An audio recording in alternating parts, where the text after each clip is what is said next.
안녕하세요. 반갑습니다. 하나님의 은혜와 평강이 늘 함께하는 수요일 되시기를 바라고 기도합니다. 우리 함께 말씀 같이 외우겠습니다. 그리스도를 전파함, 죄의 형벌, 로마서 6장 23절 말씀입니다. 죄의 삭은 사망이요 하나님의 은사는 그리스도 예수 우리 주 안에 있는 영생이니라. 세 번역으로 외우겠습니다. 로마서 6장 23절 말씀, 죄의 삭은 죽음이요 하나님의 선물은 우리 주 예수 그리스도 안에서 누리는 영원한 생명입니다. 아멘. 함께 찬양을 드리겠는데요. 어제 드렸던 찬송 다시 하겠습니다. 세상 흔들리고 사람들은 변하여도 우리는 오직 주님만을 신뢰하며 사랑하겠습니다. 함께 찬양하겠습니다.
오늘 드리는 말씀은요, 예레미야 39장 1절부터 18절입니다.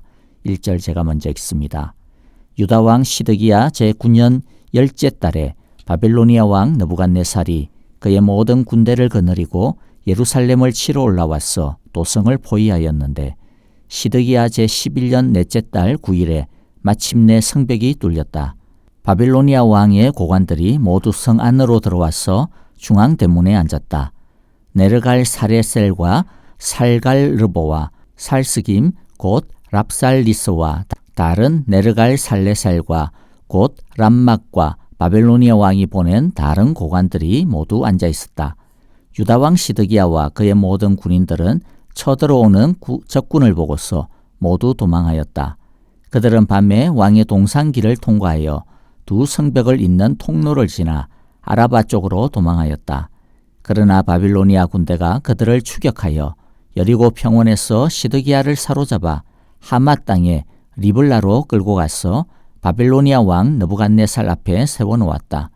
바빌로니아 왕이 시드기야를 신문하였다.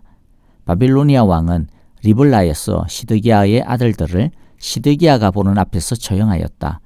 바빌로니아 왕은 유다의 귀족들도 모두 처형하였다. 그리고 왕은 시드기야의 두 눈을 뺀 다음에 바빌로니아로 끌고 가려고 그를 쇠사슬로 묶었다. 바빌로니아 군인들은 왕궁과 민가에 불을 지르고 예루살렘의 성벽들도 허물어 버렸다. 그런 다음에 근위대장 느부사라단은 아직도 성 안에 남아있는 백성과 자기에게 투항한 사람과 그 밖에 남은 백성을 바빌로니아로 잡아갔다. 그리고 근위대장 느부사라단은 가진 것이라고는 아무것도 없는 일부 빈민을 유다 땅에 남겨두고 그들에게 포도원과 농토를 나누어 주었다.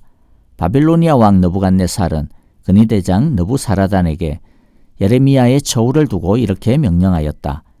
너는 그를 데려다가 잘 보살펴 주어라. 너는 그를 조금도 해치지 말고 오직 그가 너에게 요구하는 대로 그에게 주어라. 근위대장 느부사라단과 느부사스반 곧 랍사시스와 네르갈 사레셀 곧 람막과 바빌로니아 왕이 보낸 다른 고관들 모두가 사람을 보내어 근위대 뜰에서 예레미야를 데려다가 사반의 손자요 아이감의 아들인 그달리아에게 맡겼어 그를 집으로 돌아가게 하였다.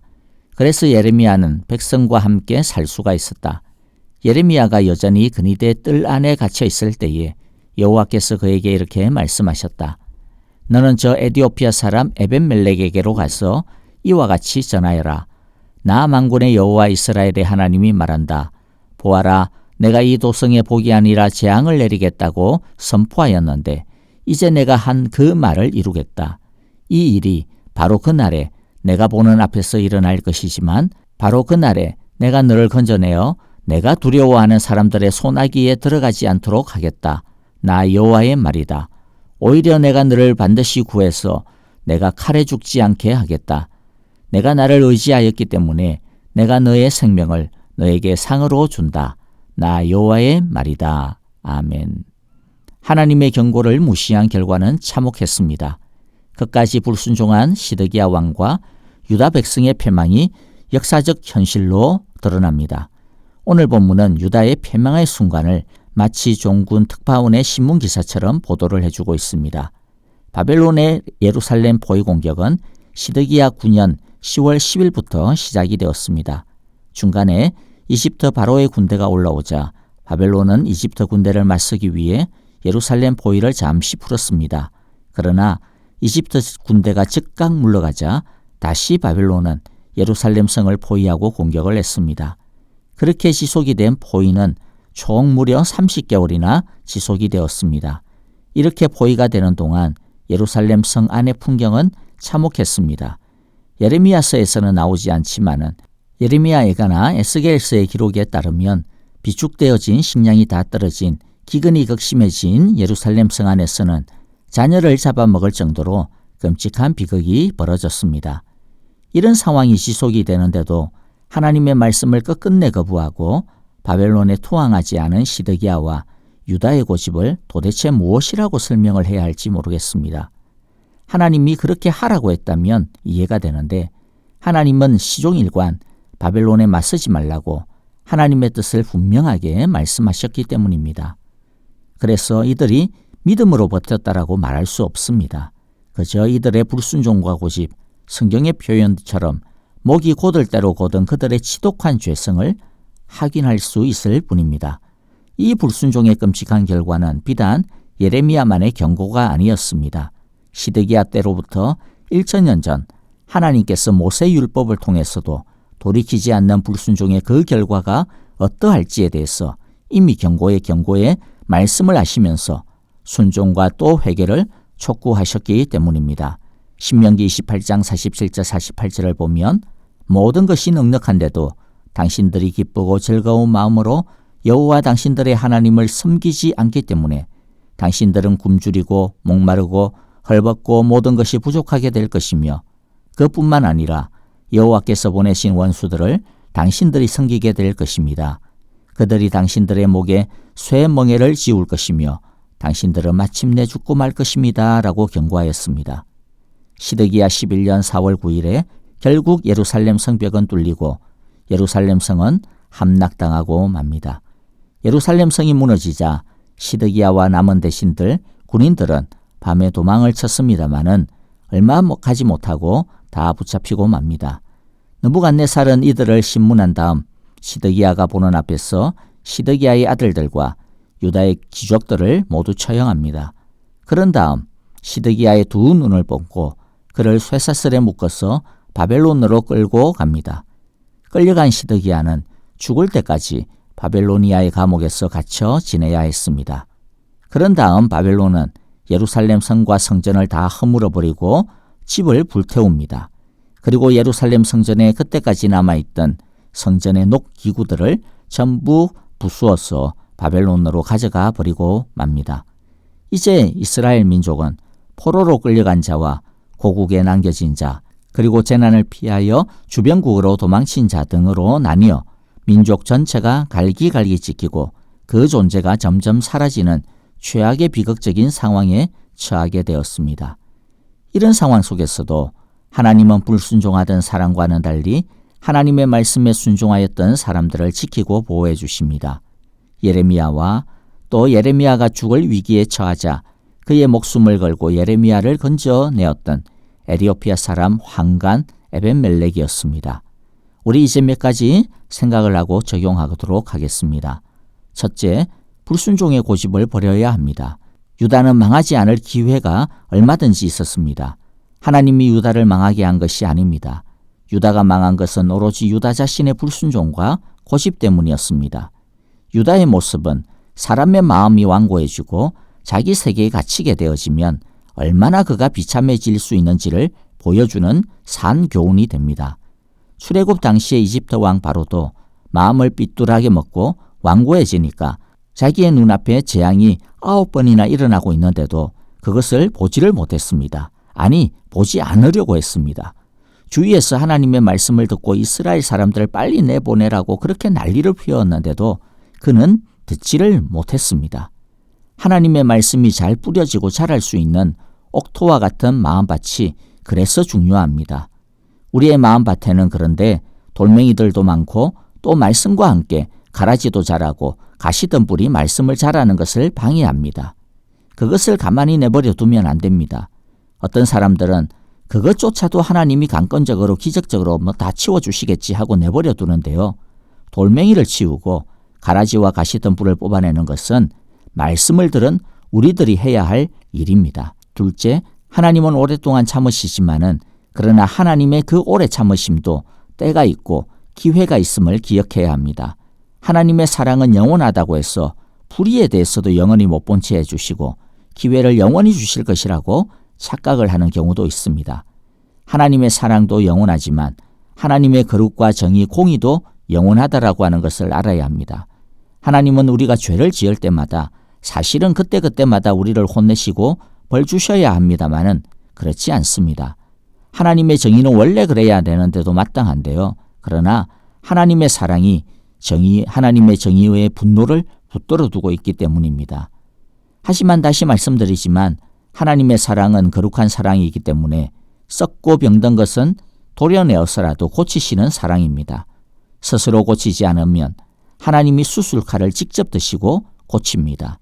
기회에도 때가 있습니다. 하나님이 주시는 기회를 우리 모두가 놓치지 말아야 할 것입니다. 셋째, 하나님께서는 하나님에 대하여 의로운 자를 반드시 보호하십니다. 악한 자라도 기회를 주시고 기다려주시는 것이 하나님의 은혜 아닙니까? 하나님의 말씀에 순종하고 그 말씀에 따르려는 사람을 그런데 어떻게 하나님께서 내버려 두시겠습니까? 죄인에게도 긍휼을 베푸시는 하나님이시기에 신실한 사람, 옳은 길을 걸어가는 사람은 죄인을 향한 긍휼보다도 100배, 1000배, 10,000배나 더 긍휼을 베풀어 주실 것입니다.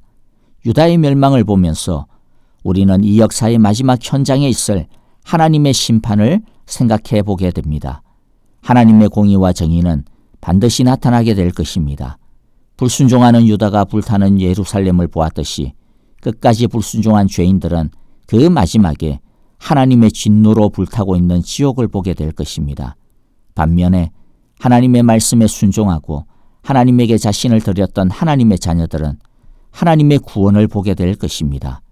그러므로 우리는 하나님의 진노로의 불을 향하여서 고집스럽게 나아가고 있는 사람들을 향하여 계속하여 오늘도 구원의 소식을 전하여야겠습니다. 주님의 기도를 드리겠습니다. 하늘에 계신 우리 아버지, 아버지의 이름을 거룩하게 하시며 아버지의 나라가 오게 하시며 아버지의 뜻이 하늘에서와 같이 땅에서도 이루어지게 하소서. 오늘 우리에게 일용할 양식을 주시고 우리가 우리에게 잘못한 사람을 용서하여 준 것 같이 우리 죄를 용서하여 주시고 우리를 시험에 빠지지 않게 하시고 악에서 구하소서. 나라와 권능과 영광이 영원히 아버지의 것입니다. 아멘. 찬양과 더불어 기도하겠습니다. 선교사님들을 위하여 기도합시다. 특별히 이번 주 유닉스 선교사님과 코스타리카 선교를 위하여 실버 선교회를 위하여 기도해 주시고요. 아프신 성도님들을 위하여 우리 함께 기도하실 때 특별히 박윤경 전도사님, 진봉자 집사님, 정계자 전도사님 그리고 김윤호 아기를 위하여서 기도해 주시기를 바랍니다. 오늘 하루도 하나님의 말씀을 잘 듣고 순종하시는 수요일 되시기를 바라고 기도합니다. 안녕히 계십시오. 감사합니다.